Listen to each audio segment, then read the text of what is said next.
Meus irmãos, boa noite, eu saúdo a todos com a paz do Senhor Jesus. Por gentileza, se não for incomodar os irmãos, eu convido-os a se colocar de pé, para estarmos lendo a palavra do Senhor, que se encontra em Salmos 126.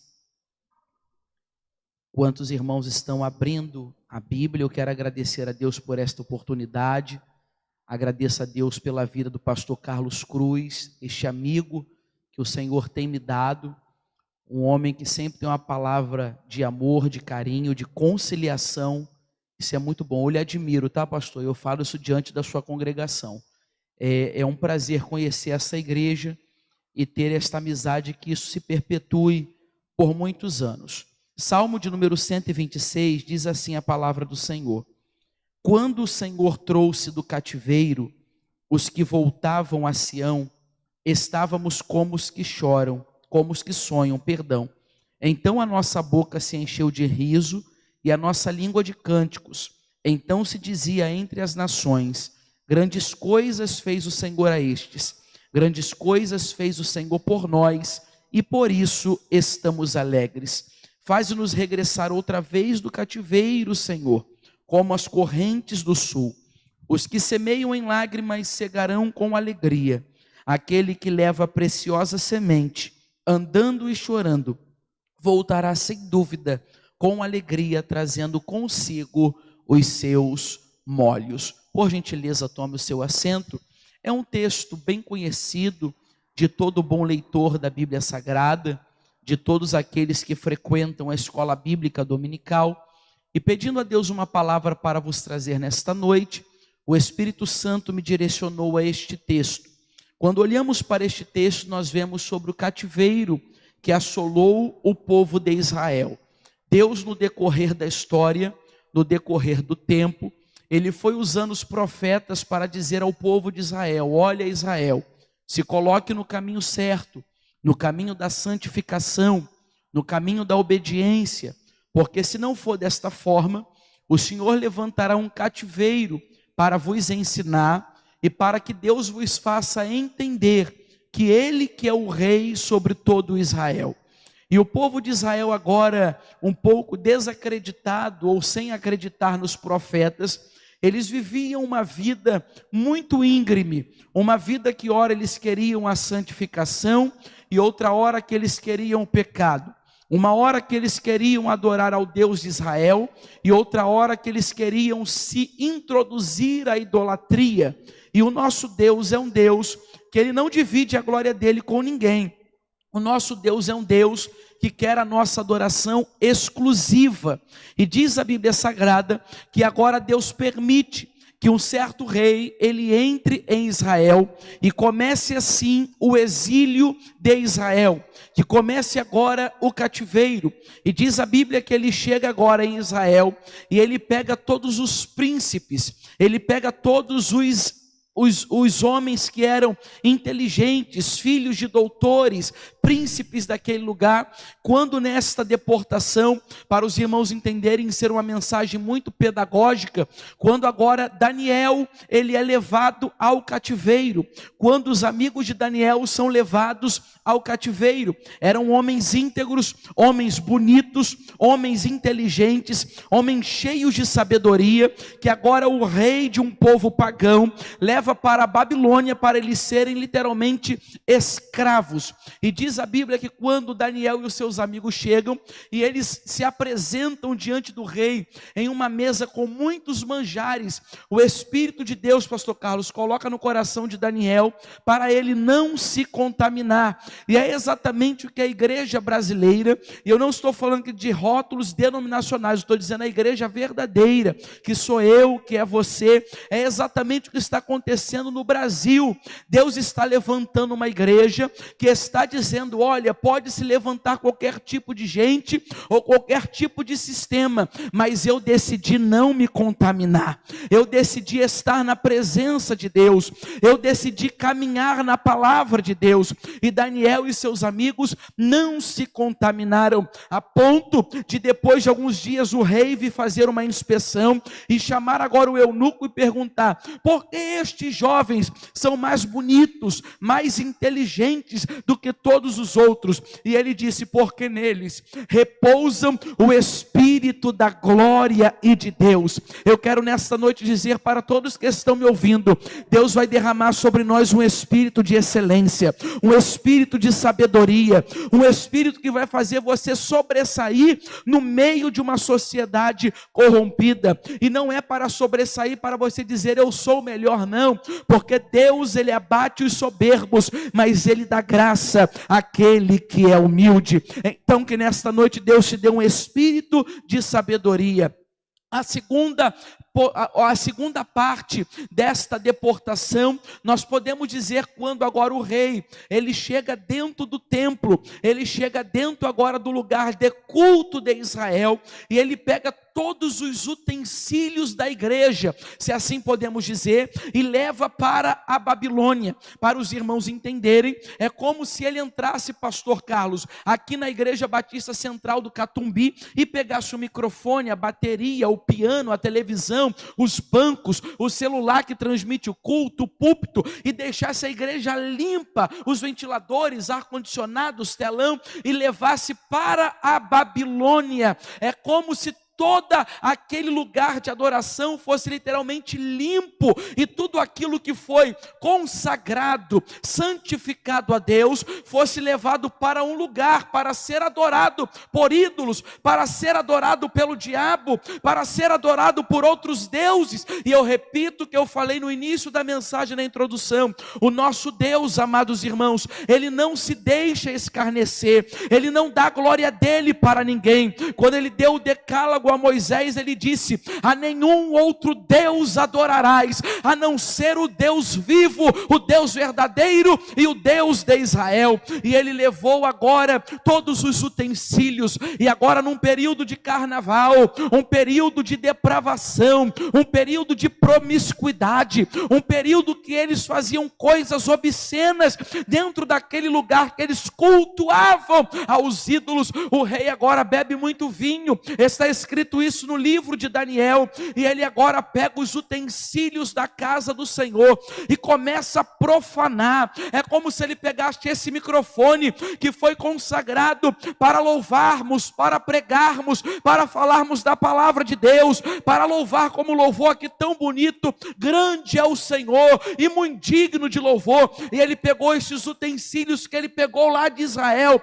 e começou agora a adorar ídolos, começou a colocar bebidas nos copos, começou a colocar comidas de profanação dentro do prato, começaram a se profanar dentro do templo, até que eles viram uma mão na parede sendo escrita: mene, mene, tekel e farsim, pesado foste na balança, e hoje mesmo o Senhor coloca o teu trono para ser extinto. E este quem revelou foi Daniel, porque Daniel, ele tinha o espírito da sabedoria, ele tinha o espírito da revelação, ele tinha o Espírito Santo de Deus. Deus nesta noite vai colocar na tua mente o espírito da revelação, e você vai começar a ver coisas espirituais, aquilo que ninguém consegue resolver no teu trabalho, na tua família, no teu dia a dia. Você vai olhar, vai pedir discernimento a Deus, e Deus, por bondade e misericórdia, ele vai te revelar, e o nome dele na tua vida, na tua casa, na tua família, no teu trabalho e nesta igreja continuará sendo glorificado. Aleluia. E agora, a terceira fase desta deportação, ele agora entra em Israel, e isto machuca o meu coração, pastor Lucas, dói o meu coração. Ele entra no templo e ele taca fogo e destrói o lugar de adoração de Israel. Esta igreja aqui, pastor Carlos, desculpa lhe perguntar na frente da igreja, tem quanto tempo de existência? 112 anos. Uma igreja mais do que centenária, uma igreja madura, uma igreja que já passou por muita coisa, por muitos processos, por pessoas. Hoje eu chego aqui a primeira vez, eu acredito que aqui deva ter uma pedra fundamental, aonde eu não sei, mas um desbravador, uma desbravadora, uma ou algumas famílias se colocaram na brecha e fizeram para que hoje a tua casa, para que eu que estou aqui a primeira vez, fôssemos abençoados pelo Senhor. Imagina agora se chega alguém, Deus nos livre de roubar todos os utensílios e ainda tacar fogo. É uma história, um legado que se acaba. Isso me deixa muito triste. E ele fez isso, ele tacou fogo, e agora todo o povo que estava no exílio começa a pensar: meu Deus, e agora? O lugar da igreja era o lugar da adoração. Enquanto estamos aqui no exílio, lá tinha um tio, uma prima, um amigo orando ao Deus de Israel por nós, para que Deus viesse nos livrar deste exílio. E agora não tem mais o templo da adoração. E agora eu preciso fazer um paralelo, quando uma certa samaritana olhou para Jesus depois que ele lhe pede água e pergunta: olha, os meus pais dizem que nós temos que adorar em Samaria, vocês judeus dizem que tem que adorar no monte de Judá, e aonde, Jesus, é que nós temos que adorar? Jesus disse: não tem que adorar nem lá e nem aqui. O templo é um lugar chamado casa de oração, mas tu pode adorar a Deus também no teu trabalho, tu pode adorar a Deus também na tua casa, tu pode adorar a Deus também no teu carro, tu pode adorar a Deus também na tua condução, porque os verdadeiros adoradores não precisam apenas do templo.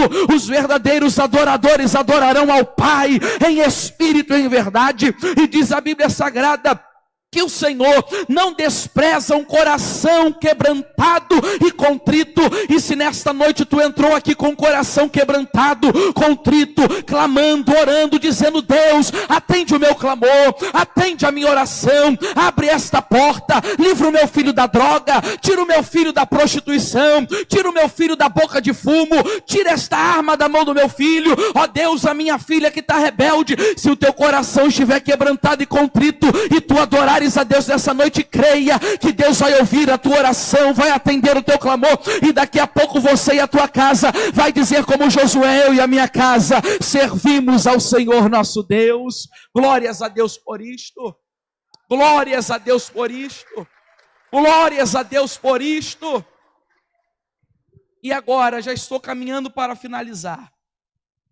Diz o Salmo 126, quando o Senhor trouxe do cativeiro os que voltavam a Sião, estávamos como os que sonham. Mas no Salmo 137, um pouquinho mais à frente, diz assim: junto aos rios da Babilônia, nos assentamos e choramos, lembrando de Sião. Nos salgueiros que há no meio dela, penduramos as nossas harpas. O cantor, o inário da Igreja Batista, é o cantor cristão. Eu sei porque minha avó, ela foi batista há muito tempo. Minha avózinha e minha bisavó já estão no céu. O meu pai já foi batista, minha mãe, os meus avós são batistas, então eu conheço muito bem a denominação. Meus avós, eles são da primeira Igreja Batista de Campo Grande. Pastor Elias, eles são de lá. E eu sei que aqui o cantor, o inário, é o cantor cristão. Na Assembleia de Deus é a harpa cristã. Eu não estou falando aqui da harpa do inário, não. A harpa que o texto se refere são aquelas harpas grandes que aparecem muito em filme, quando tem o rei Davi, que tocava para o espírito mal do rei Saul sair. Estas são as harpas, é um instrumento musical. Quando eles chegam no exílio, eles pegam aquelas harpas e eles penduram no lugar de trabalho, no lugar de serviço, dizendo: olha, as harpas estão penduradas. Sabe por quê? Nós não temos mais alegria de louvar, porque a gente está longe da nossa terra, a gente está longe do templo, o templo foi queimado, eu não tenho nem mais vontade de tocar a harpa. E diz a Bíblia, no versículo de número 3, porquanto aqueles que nos levaram cativos nos pediram uma canção. Este texto é muito lindo, sabe por quê? Porque o povo que estava no exílio não queria mais tocar harpa, eles estavam dizendo: olha, eu não tenho mais condições de cantar um hino ao Deus de Israel, porque eu estou longe de Israel. Mas eu acabei de dizer que Deus não está preocupado com a nossa localidade, Ele está preocupado com o nosso coração e com a nossa adoração, porque a gente não é só crente dentro da igreja, a gente é crente também fora da igreja. A gente não é aquele agente 007, né? Que no trabalho ninguém sabe que a gente é crente, que na faculdade ninguém sabe. Não, aqui não tem isso não, aqui todo mundo sabe que nós somos crentes, porque ser crente, irmãos, é uma alegria, é uma identidade que Deus nos deu, para nós sermos diferentes e separados deste mundo. Mas só que quando eles falaram: eu não quero mais, Deus usou uma estratégia para trazê-los de volta para a adoração. E que estratégia foi esse? Aqueles que eram os donos, se assim podemos dizer, até porque eles eram escravos, eles olharam para eles e disseram assim: olha, quando vocês chegaram aqui no exílio, vocês tocavam um hino, e esse hino era muito bonito. Faz um favor para mim, pega a harpa, tira do salgueiro e volta a entoar aquele hino lá de Sião. Irmãos, isso é muito bonito. Sabe por quê? Muitas das vezes, nós na caminhada, nos enfraquecemos, nos entristecemos com o irmão do lado. Não era para acontecer, mas a gente se entristece. Às vezes a gente se entristece com o pastor, com a família, com alguém do departamento. É natural, a gente só não pode deixar isso gerar uma raiz de amargura, e precisamos liberar o perdão. Mas só que quando a gente pensa em desistir, olha, a partir de hoje eu não quero mais cantar no coral, a partir de hoje eu não quero mais pregar, a partir de hoje eu não quero mais abrir a igreja, a partir de hoje eu não sei nem se eu quero ser mais crente. Deus, Ele vai usar uma estratégia para te trazer de volta ao lugar da adoração. Já viu quando você fala: olha, hoje eu não vou falar de Jesus para ninguém, aí você entra na fila do banco, aí alguém fala assim: eu queria muito ouvir uma palavra de Deus, aí daqui a pouco tu está falando de Jesus e você nem queria, porque a chama que arde no nosso coração é maior do que nós mesmos. Às vezes você está dentro da condução e você fala: não, hoje eu não quero falar de Jesus. Aí senta alguém do teu lado e começa a cantarolar algum hino, aí daqui a pouco tu está cantando junto com ele, ou está falando de Jesus para ele, ou está entregando um folheto para alguém. Sabe por quê, irmãos? Porque quem é crente, a chama do Espírito Santo arde dentro do nosso coração. E eles olharam e falaram assim: olha, toca um hino de Sião para nós. E eles disseram: como nós entoaremos se nós estamos em terra estranha? Mas eles começaram a tocar, e quando eles começaram a tocar, eu volto para o Salmo 126, no cântico 2, então a boca daquele povo se encheu de riso. Sabe por que na igreja, o pastor que veio aqui ajudar na oração, qual é o nome dele?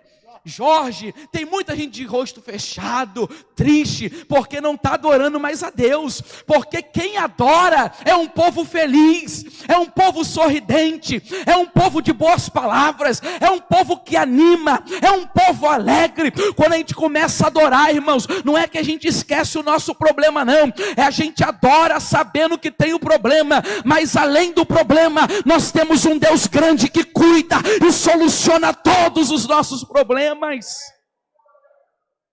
Ou você só adora a Deus quando você está com dinheiro? Então a gente quase não ia adorar, não é verdade?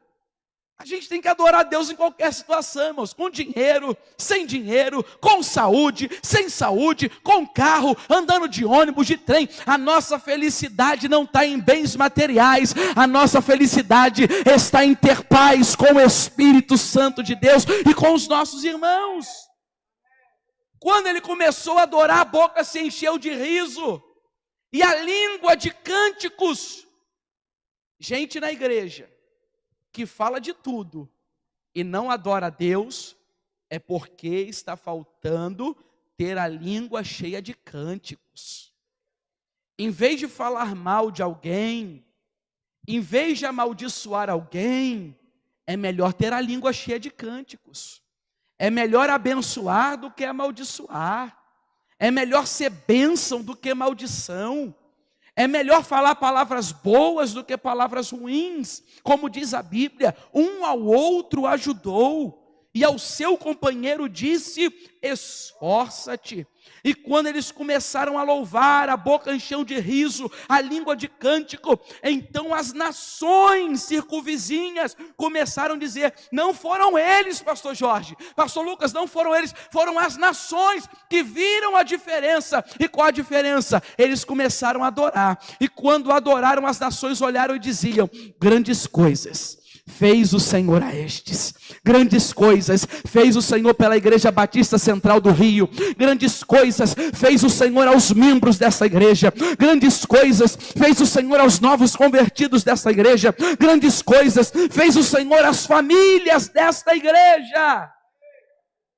Aí eles se bateram no peito de alegria e disseram: realmente, grandes coisas fez o Senhor por nós. Você pode levantar a sua mão e dizer: grandes coisas fez o Senhor por nós. Grandes coisas Ele fez. Está aqui o pastor e a esposa, 2 anos de casado, isso é grandes coisas. Sabe por quê? O casamento hoje começa na lua de mel, já termina, mas estão em 2 anos, e que vocês tenham uma vida frutífera, de vitória, de alegria. De 2 multiplica para 50, de 50 para 75, e até que a morte separe. Sabe por quê? A família ainda é uma instituição divina, criada por Deus. O diabo está tentando deturpar a família, mas só que tem um detalhe: Deus ainda ama a família. E eu venho aqui nessa noite testemunhar e dizer: grandes coisas tem feito o Senhor pelos irmãos, grandes coisas tem feito o Senhor por mim, pela minha esposa, pelo meu filho de 6 anos, pela minha filha de 1 ano. Grandes coisas tem feito o Senhor pela minha igreja,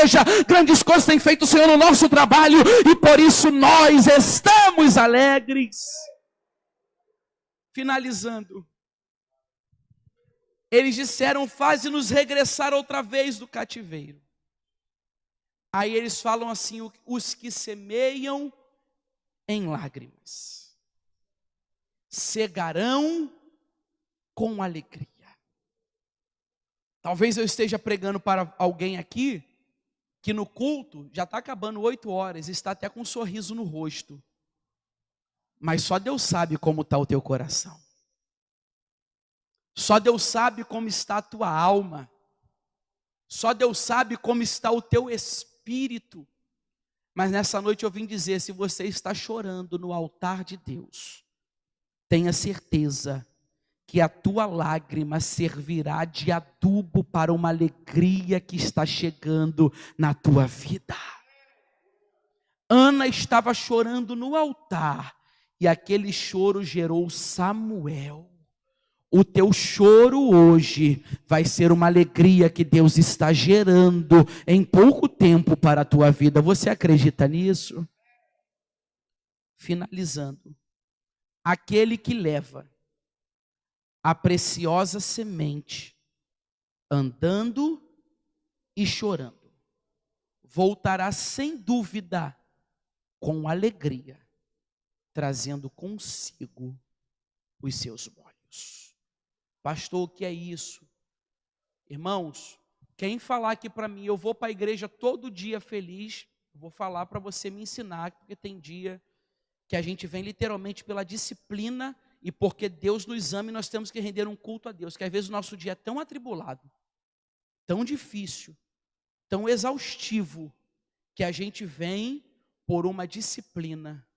Você às vezes está tendo um problema na tua casa, um problema de saúde com algum ente querido, às vezes foi mandado embora do trabalho, ninguém sabe tu está aqui, mas enquanto você vem caminhando e chorando, com a tua semente na mão, a gente chega no templo de um jeito, mas você volta para casa diferente. Você volta para casa cheio de alegria, carregando consigo os seus molhos. Meus irmãos, que Deus os abençoe. Foi uma alegria inenarrável estar com os irmãos nesta noite, e o meu pedido a Deus é que Ele continue abençoando a vida da igreja, a vida do pastor, e prosperando muito mais a sua vida e este rebanho bonito. Que Deus abençoe a todos em nome de Jesus. Pastor André, que Deus abençoe. Convido os irmãos a colocarem-se de pé. Pode, é sua, amado. E quero que o irmão leve o nosso abraço à sua igreja, à sua casa, e que o Senhor, este Deus a quem você adorou, irá trazer alegria, paz ao seu coração. Alguém presente gostaria de declarar isso ao Senhor? Pedir isso ao Senhor? Abrir o seu coração ao Senhor, dizendo: Senhor, eu quero sair daqui com a alegria e a paz que aqui esta noite foi anunciada. Levante a sua mão, eu quero orar por você. Deus o abençoe. Alguém mais? Deus abençoe, minha irmã, sua vida. Alguém mais? Pai querido, nós te louvamos, engrandecemos o teu nome, somos gratos ao Senhor pelo que o Senhor nos ensinou. E diante, Senhor Deus, daquilo que o teu Santo Espírito nos fez entender, que a graça, a paz, o amor de Deus o Pai, a comunhão e a consolação do teu Santo Espírito se multiplique neste lugar hoje para todos sempre. Amém. Vamos a